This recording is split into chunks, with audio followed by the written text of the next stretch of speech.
Hello everyone, and welcome to Seafood Matters podcast, and thank you for joining us again. Today I'm chatting with Pamela Neri, Harbour Development Manager at Fraserburgh. Hi Pamela, and welcome to Seafood Matters. Hi, Jim. Thank you very much for having me on the show. Thank you very much. Looking forward to it. I've got a lot of great times with the broch, and it's close up there. It's one of my favourites. Good friends, a lot of boats, a lot of factories I've dealt with there in the past over the years. But before we get going, I just wanted to assure our listeners that I'm not getting sort of going all posh in my old age with my podcast. And I know whatever we've said about Fraserburgh Harbour, we're talking about the broch, aren't we? We surely are.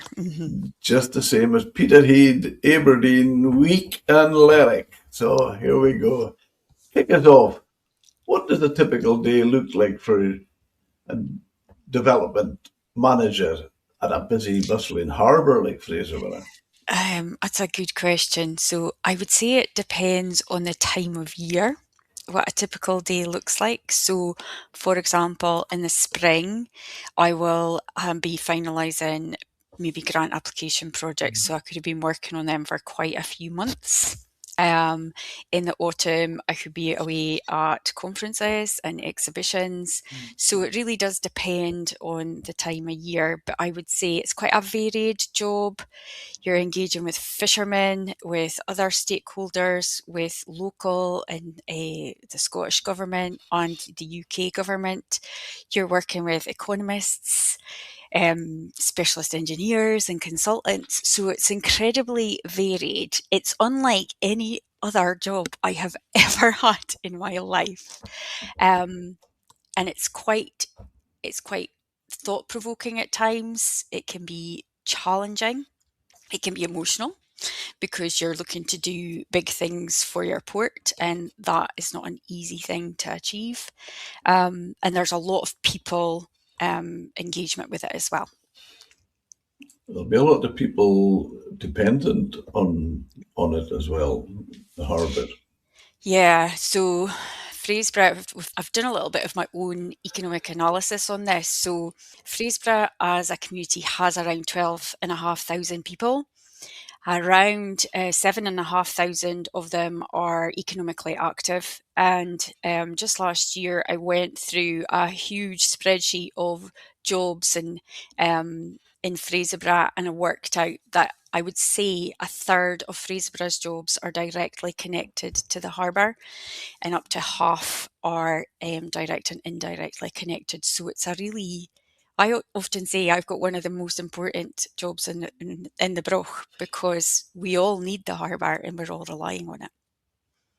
I'll tell you what, before we go any further, Pamela, I love your accent. I would say my brochness is toned down today a little bit, so this is my posh voice. Wonderful. Don't get too posh. Every port has its own identity. What's you think is the unique character and spirit about the broch? Oh, that is such a good question. Probably one I'll never be asked again. I would say that we're quite ambitious, but we keep our light under a bushel a bit too much. And I think this is not just the harbour, but actually us as a community. Someone once said to me, brochers, you just get on with things yourselves and you didn't really ask for help. And I think that has been us for, generations. So I would say that's very much the Fraserburgh Harbour personality as well. We try to be very respectful of the fishermen and everybody that uses the harbour, and we very much take a long-term kind of view. I don't know what the way of saying that for a personality is, maybe long-term perspective, but we are here just as temporary custodians to make the harbour better for the future. So we've definitely got a long-term perspective, and if you were sitting in our meetings on a regular basis, you would hear that from us as well. Yeah. And Fraserburgh has survived centuries of changes. Are there any big challenges the port has overcome and still shapes how it operates today? Yeah, I would say Fraserburgh has been a harbour for 500 years and a trust port for over 200.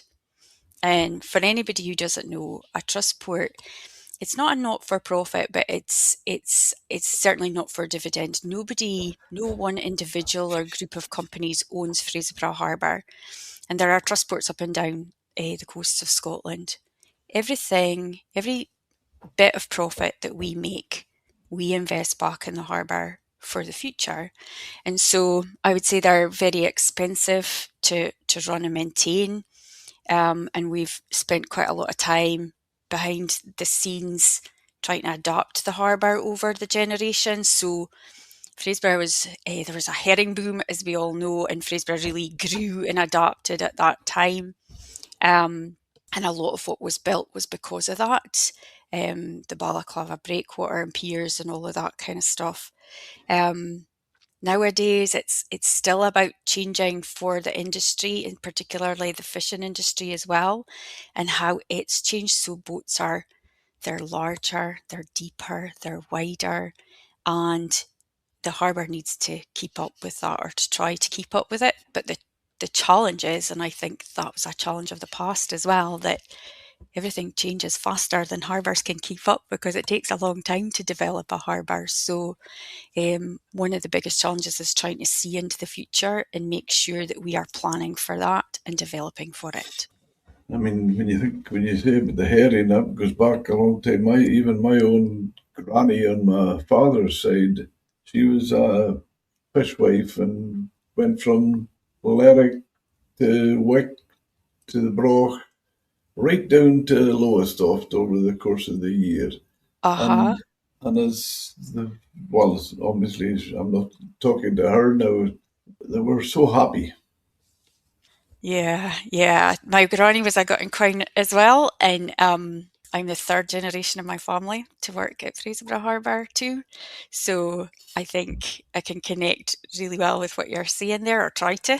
Although I've never been at sea and I've never been a Gutting Crown myself. I mean, when you think of the what they did, the beer hams as well, they're no Oh, rubber gloves. I'm not tough enough for that, tell you. Oh, gee, they were tough, that's for sure.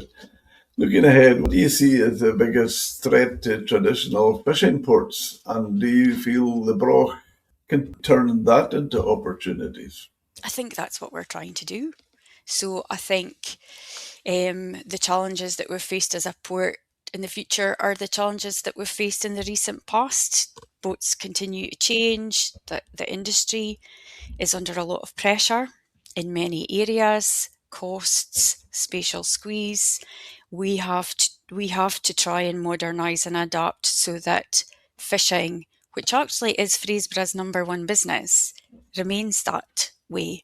And that is why we're looking at, all of the things that we do in the future. So we've a management team of just 5 people, and we regularly discuss what projects we're working on, whether it's from the very biggest of expanding the harbour to looking at whether we need a new winch near the fish market. We look at everything that we're doing and planning. We plan it out in advance. We look for ways to prioritise the projects that we work on. So we have a kind of set of a criteria, like does it work for the fishermen? Does it generate income for the harbour? Does it reduce costs for the harbour? And that's how we prioritise what we're doing. So I'm not sure if I'm answering your question, but I am trying to. Ah, you're doing it well. And as I said to you, well, you sold it to me anyway, because I could listen to your accent all day. Oh well, we'll see what everyone else thinks. Eh? All our listeners are fully aware of the punishing life it can be at sea.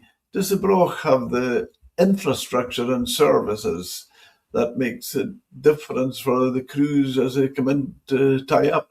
Obviously, I've never been at sea, and I can never fully understand what a fisherman goes through. But I think the things that they want are here in Fraserburgh. We have an incredibly good location for the fishing grounds. We have modernised our fish market so to meet the needs of the buyers and the fishermen. We have a best-in-class vessel repair and maintenance facilities here, a ship lift, a dry dock. So we have everything here in Fraserburgh because that's been built over generations. I think what we would ideally like to do is we would like for our fish market, which has become more tidal, to be 24/7 again. So that's one of the things that we're trying to work on, to make sure that they have what they need. A fisherman, I think, when they get home, they want to land their fish and they want to go home as quickly as possible. Fraserburgh has more fishermen, I think, than any other community in Scotland. I think it's over 700. So hopefully we can give them the services that we need just by being here and working on what it is that they need in the future. Well, I think it works, Pamela, because fishermen I'm friendly with here and still keep in contact with, just say they're landing in Scrabster or Kinlochbervie, if they're fishing northwest in the deep water and and they'll maybe land because obviously fuel prices now they'll want to land the nearest port and stuff like that. But if for anything like to say they're needing a job done, it's the broch they're going into. Yeah, so my dad was a skipper, and when I said I was coming to work at the harbour, one of the things he said to me was that Fraserburgh is best in class for boat repair. And it's a term that I have used ever since I started because we often say anything that you need for a boat, you can find it within 500 metres of Fraserburgh Harbour, and the work is incredibly well done. And I think that's a really good statement for Fraserburgh and just echoes what you've just said, is the perception of us as well. And we try really hard to work on that and keep it going. Yeah, good hands as well. Aye. They get good jobs done. Good Well people. respected. Yeah. Yeah. Mm-hmm. Do you maintain open sort of relationships with fishermen to let them feel heard when decisions are maybe made that Try to. So, and we do it in a variety of ways. So, starting at the top, if you like, as a trust board, we have a board of commissioners who are all volunteers. We have 2 fishing commissioners right now. So, we have a whitefish prawn commissioner and a pelagic one as well. So, they're one of the first ports of call, if you like, for speaking to the industry. We also try to maintain good relationships with Ian Gott, now Hannah, at the Pelagic Fishermen's Association, and the same with Mike Park at SWFPA. And of course, there's the fishermen themselves. So recently I have been phoning the fishermen to speak to them about a certain area that I want to work with them on. And they have all been really kind of supportive and accommodating and helpful. So we try to speak with them one-to-one. We're always at the fishing exhibition at Skipper Expo, and I always use that as an opportunity to get them to give us feedback. So this year we had a survey, and the very first question was, how are we doing? So that was for them to tell us what they think about Fraserburgh Harbour and what we need to do. And of course, there's the other organisations that work for them. So there's their auctioneers, and there's the buyers as well. And there's just so many different opportunities to try and connect with them. It's not just me. We have a harbour master, we have an assistant harbour master, a harbour superintendent, and a deputy superintendent. The harbour master is responsible for everything that happens on the water and the safety in the port, and the harbour superintendent is responsible for everything that happens on concrete. So together, we are always trying to speak with and be supportive of the fishermen as well, and make sure that they have what they need as much as we can. That's very impressive. And yeah, no, it's I know the people you're talking about as well. Right. And the harbour master is such a responsible job. Mm-hmm. Oh, aye. Mm-hmm. And you know, any harbour I've been in, you don't argue with the harbour because it can have major implications if you go against that. If there was any accident or anything happened and you didn't go by what the harbour master told you, your insurance is gone, everything. And it's the harbour master that, you know, as you say, has the ultimate responsibility. But we Yeah, try to work with everybody, not yeah, against them. yeah, yeah. If you could upgrade or change any of the port infrastructure to make fishermen's lives easier, would there anything that would come to your mind? Yep, immediately. I Ah, would. This is my life.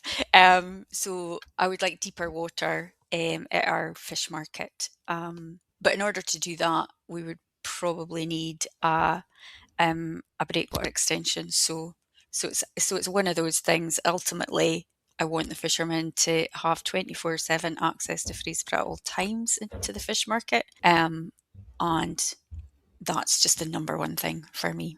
yeah. I thought it was. I like the way you approached that. And the only thing you missed was the Blue Peter fashion. And now for something I prepared earlier. I wish. I wish. Wonderful. Can you walk us through the Brock's master plan of diversification? Sure, sure. So our vision for Fraserburgh is for it to be a resilient transport and a dynamic economic enabler that makes a major contribution to the community and to the region and ultimately delivers prosperity for everybody in Fraserburgh. The master plan is about expanding Fraserburgh by almost 50% in size because as we've already spoken about, the industry has changed, boats have changed, and Fraserburgh hasn't been able to keep up with that so far.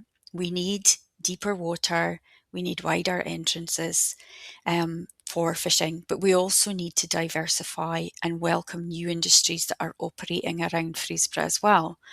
Because by diversifying, we create a more resilient business because the harbour still is a business.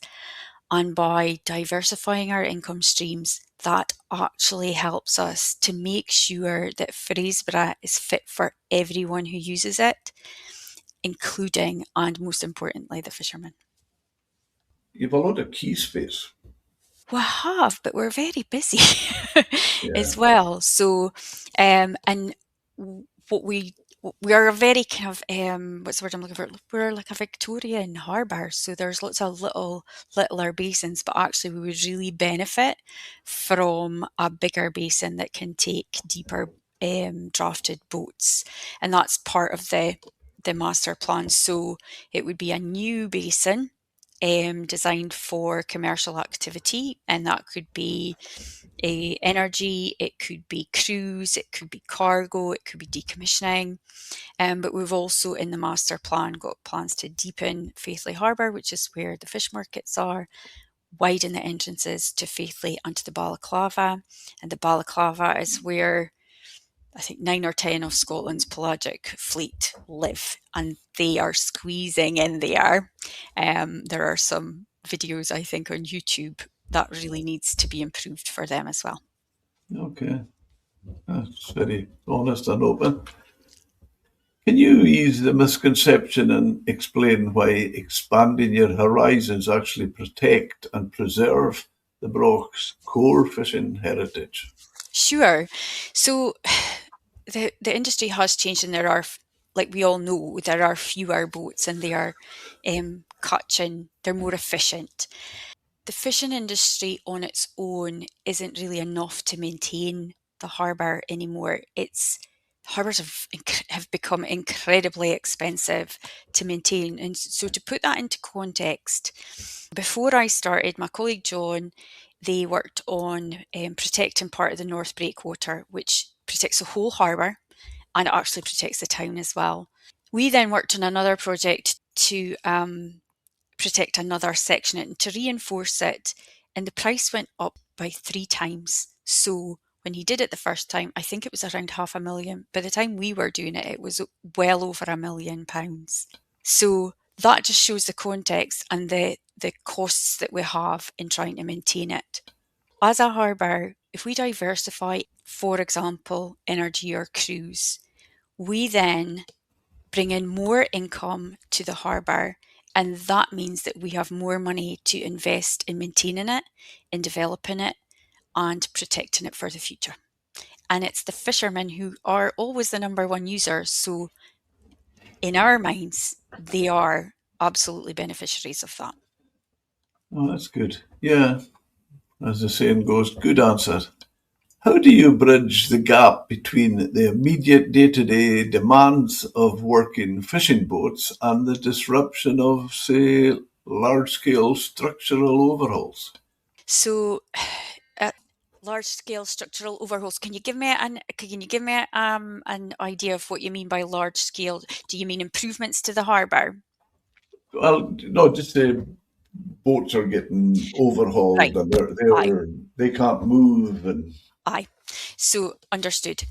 So we have a dry dock in Fraserburgh which accommodates boats up to 65 metres. We also have our ship lift, which takes 6 boats at a time, up to 850 tonnes, and that's where a lot of the work is done. And the harbour master can also designate a boat can go into an area for work to be done. Um, we try to take a long range view, so if there's anything significant being done, we will take that into our planning, and that's really the harbour master's role. Where we've diversified, for example, I think a lot of people know that we have an offshore wind base in Fraserburgh. It started coming in about 2018 and became operational in 22. My colleagues spent several years planning what they were going to be doing. Everybody now wants to speak to me because I'm not free. Planning what we were going to be doing. So they looked at deepening the North Harbour basin, which was done, and that was to be able to welcome bigger fishing boats so that we could move them out of one area into another.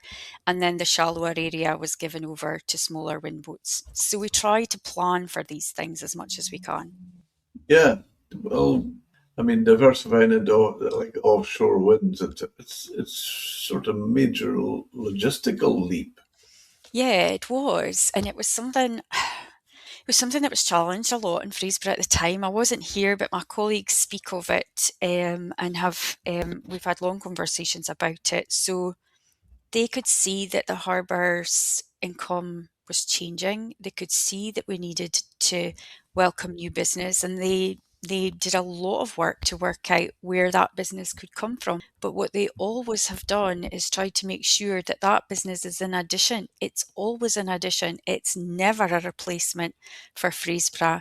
It was always about bringing more income to the harbour so that we could sustain it.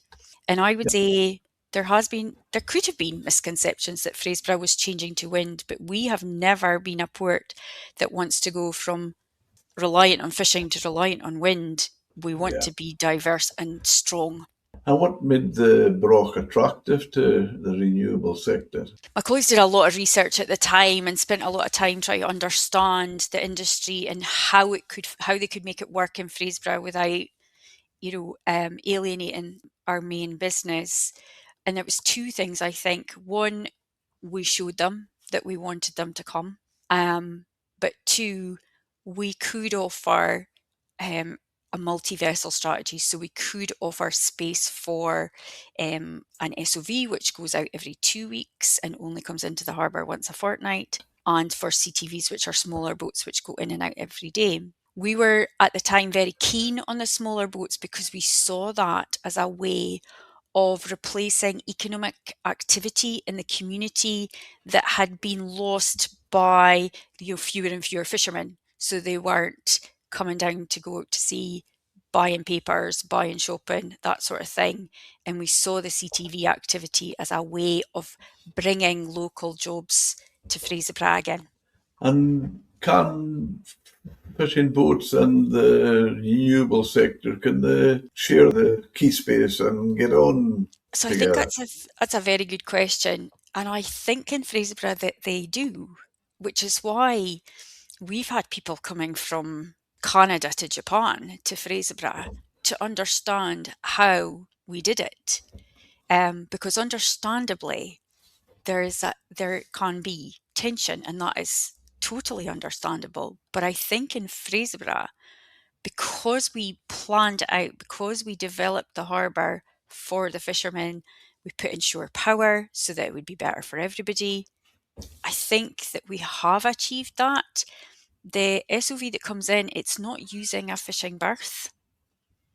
It's using our commercial key, and the CTVs that come in, they are using a much shallower area than is really suitable for the fishermen nowadays. So I think we have shown that we can do it anyway. And yeah, and for the like you've shown that you can do it, and obviously you've proved you can, and the people work together. What about like the engineers, fabricators, and people like that? Are they adapting, and are they maybe doing work and servicing on the wind sector as well now as the fishing? I think they are. We have CTVs, sometimes larger ones, come to Fraserburgh for work to be done. Um, we've got the likes of Macduff, Strachan's, Faruno, I can't even list them all, they're the ones who attract the boats as much as it's the harbour. We are an ecosystem together. And certainly one of our long range planning activities is to look at how we can work with the traders to make sure that we can accommodate the boats that want to come here for them too. So I think we are already doing it, but I think there is potential for the engineers, the marine electronics, the painting and coating, all of them to benefit from it too. And I think they are proactive enough that they are working on that themselves as well. Exciting times ahead for the Broch. I hope so. It's my job. Yeah, well, no, but it's working. That's the difference. It's a working harbour, Oh, and yeah, it really uh, is. Like, I well, just really love it here. sorry, I shouldn't. I said it's a yes, it is. I'm not contradicting myself. It's a working harbour, but it works. I'm pinching that. I'm pinching that for every future presentation I have to give. Yeah, you're currently working on digital system for the fishermen. What advantages will this bring to buyers and sellers compared to the traditional setup with the shoot auction? So yes, we are. We always try to remember that it is the fisherman that pays the wages in Fraserburgh Harbour. It's their ad valorem that's our main source of revenue and helps us to develop the harbour. So um, the fishermen are generally for the electronic auction and have been quite supportive of it, and that's part of the like one-to-one engagement that we're having with them. But they're generally looking for a more modern approach, but understanding that there could be work on their part as well. It's been difficult, I think, we've got two auctioneer companies in Fraserburgh, so I think they understand that their profile of employee is changing. So it's how do they find modern salespeople for fish, and actually electronic or digitization is part of it for them as well. It's potentially making Fraserburgh's fish more widely available. One of the things that we've considered is that it's further to travel to Fraserburgh to buy fish, although local buyers do provide that service, and I think they do it very well. So I think it's just an inevitable part of the journey for Fraserburgh. Um, we've been a fishing port for a long time, and we want to stay a fishing port for a long time as well. Yeah, yeah. It's what can you say about it? It's fishermen. I'll tell you what it gives them. Well, I'm not going to tell you anything, Pamela. Sorry, but what I feel, I speak a lot to them. I've been in the industry, that side of the industry, many years as well. But what it gives them is confidence. I think that's a good word.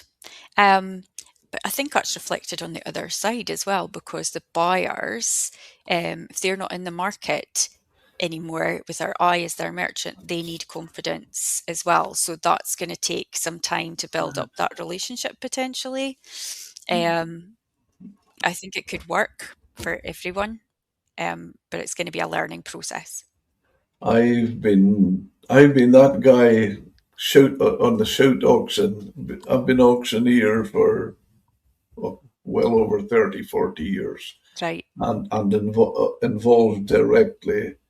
But I would be the first to say it's coming into the modern world, and boats would have, as I said, confidence, and I mean confidence, that's the right word, and where they wouldn't have the confidence in some ports to land their fish if it hadn't got the buyers and the Mhm. capacity keep maintain the price and things like that. And that's The electronic auction gives them that confidence, mhm, a way mhm. to face reality.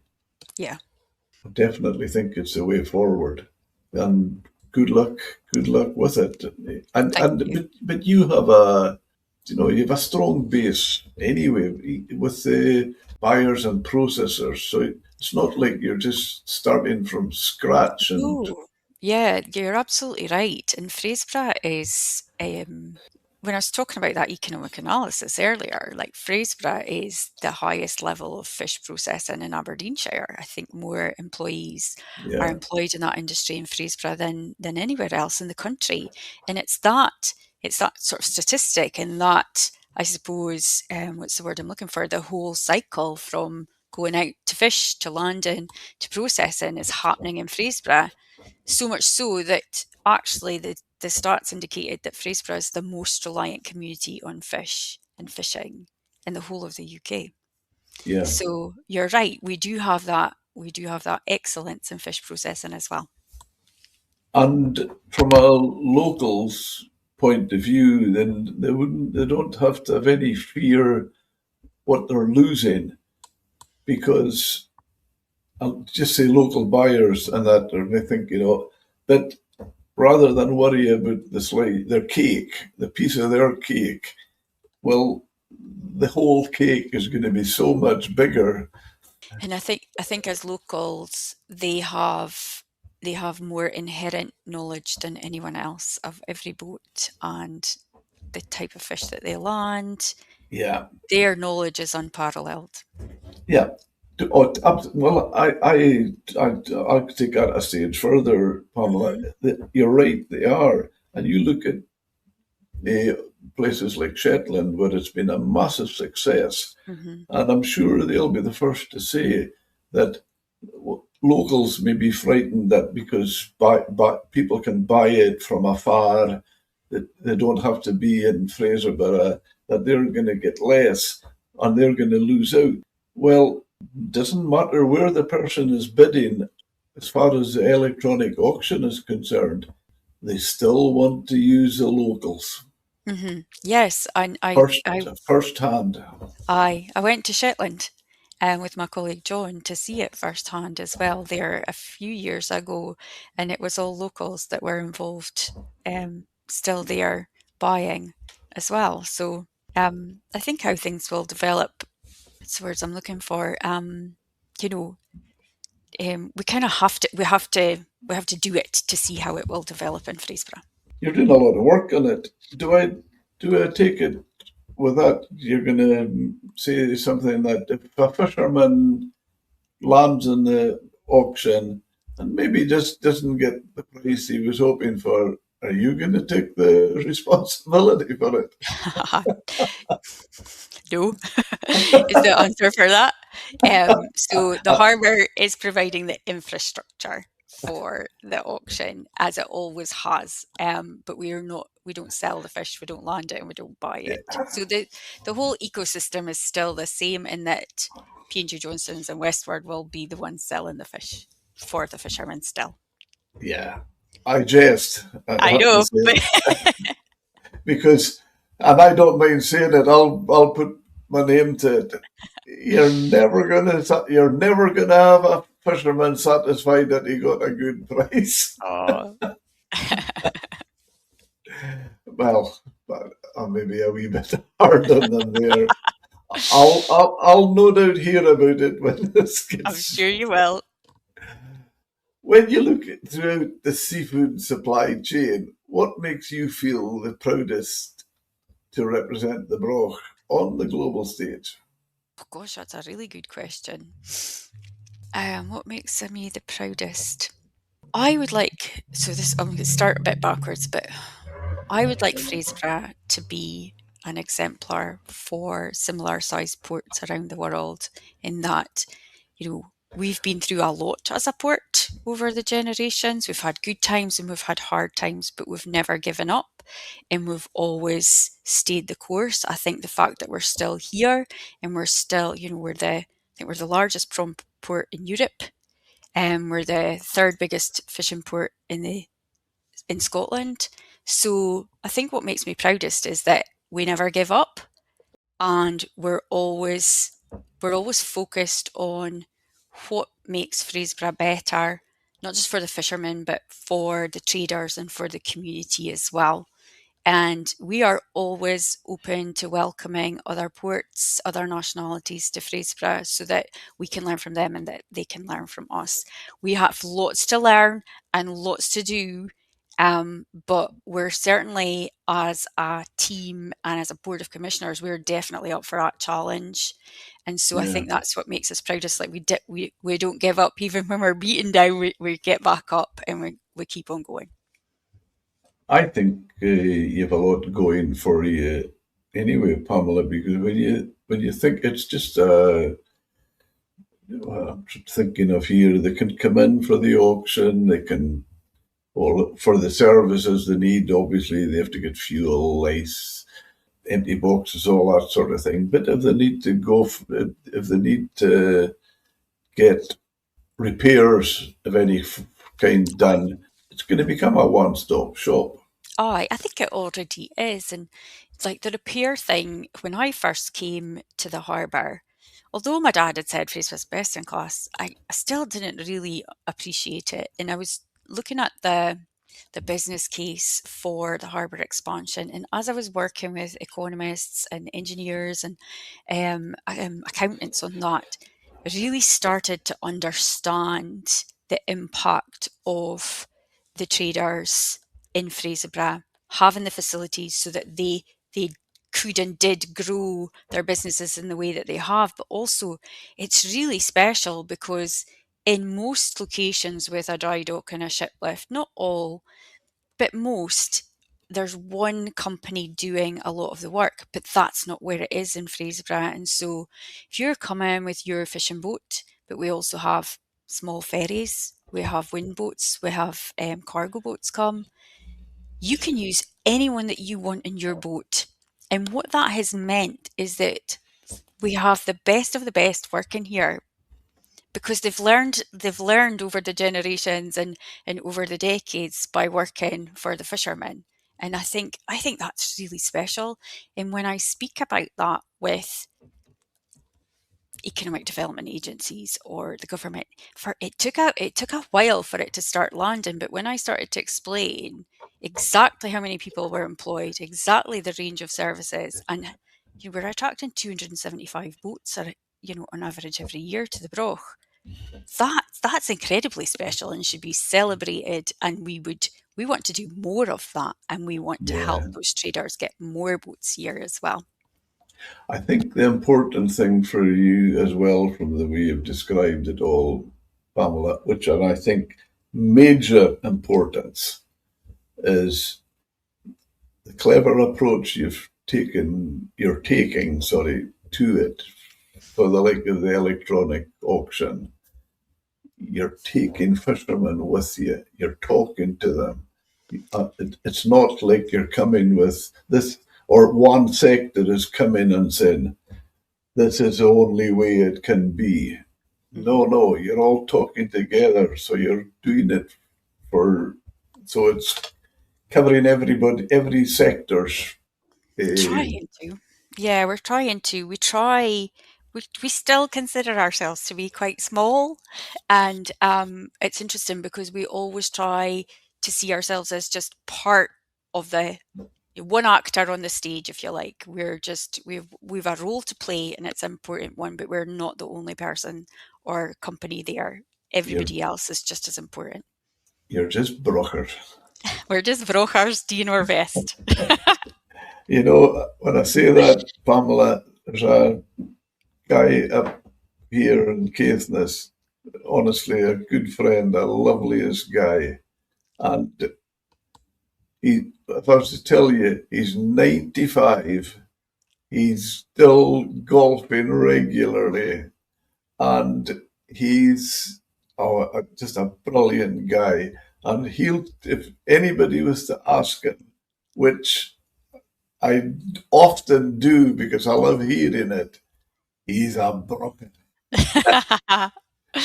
Jim Bucket's his name, and Jim's a brocket. And I was on the golf. I was just finishing a few holes of golf one day, and here I'm at the walking in the car park, getting to my car. Jim's walking towards me. He was going on to the golf course. He says, "Are you coming out for a few holes? I'm just going to do four. Our course up here, it's quite useful, quite handy for what we call cutting in. You don't Right. have to do the full Oh, aye. Hmm. 18. You can cut in after four holes or eight holes or that. So he says, I'm only going to be doing four holes today. And, here's me just finished playing. And I says, Jim, yes, I am playing with you. So out we go. We're on the fourth fairway. Now, here's maybe a wee challenge for you here. We're on the fourth fairway, and he asked me, did I ever hear the Buchan clan poem? No, I didn't, Jim. Well, he recited it. I could take you to the golf course today, Pamela, to the very spot. Do you know how things that mean a lot to you? Aye. Aye. Things like John F. Kennedy's assassination. Everybody remembers where they were when they heard that sort of thing. Uh-huh. Well, I was the same way, Jim. I could take you to the spot. He'd give me the full recital of the Buchan clan poem. And honestly, I'll tell you, Pamela, I'm going to ask you if you've heard it. If not, go and listen to it because it's in Doric. It'll match the best of the best ever come out of Robbie Burns. Well, I haven't heard of it, but my mom's a Buchan, so I will Google it straight after this.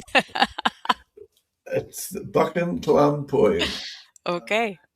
I'll be going Uh, home tonight to ask her if she knew of it, because she's never but mentioned it to me.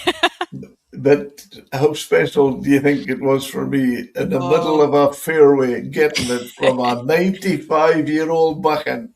oh, I bet it was quite the performance. Oh, it was wonderful. It was absolutely brilliant. But oh my Brilliant. goodness, it's just the Doric and the way and the expressions. It's just as I said, I'm not exaggerating. It'll match anything, and I'm not trying to say anything against Robbie Burns. He's No. the national bard and all the rest of it, but it matches anything he's come out with. Brilliant. Brilliant. I'll be Googling that straight away. Is there any single point you would like to maybe the fishing industry and local community to remember about Broch? Um, the first thing that comes into my head is another thing that my father told me, and it was that as a trust port, Fraserburgh Harbour belongs to us all. It belongs to the community, it belongs to the fishermen, as much as it belongs to the people who are working in it and trying to secure its future. And I think that's an important message. And it's one that I try to share with everybody who comes, whether they are primary school children walking around learning about fishing and jobs in the harbour, or whether it's our MSPs come in to learn about what we're doing, our challenges, and how they can help. The harbour belongs to us all in Fraserburgh, or the Broch. Brilliant. And do you have any social media presence, Pamela, where Lim- listeners can follow you? Limited. I do have LinkedIn though, so and I use that for my working life. I think I've been on it for about 20 years, so you can find me there. Hmm. And we have a website at the harbour as well, and we post all our news on that as well. Excellent. Well, I'll just say thank you, Pamela. It's really good, and good luck with the developments in the Broch. I'm right with you, and I'll be certainly hearing all about as things progress. And good luck Oh, with the electronic auction. I definitely do feel you're going the right direction, and the way you're talking and keeping everybody on board. Well done, and thank you very much for today. no, thank you. It's been a wonderful experience. And if you're in the Broch, you need to chop on my door and we'll give you a tour. Even though you know it Certainly. already. Oh, no, no, but I certainly will do. Yeah, yeah. No, I've got great, great memories of the Broch. Brilliant. Thank you, Jim.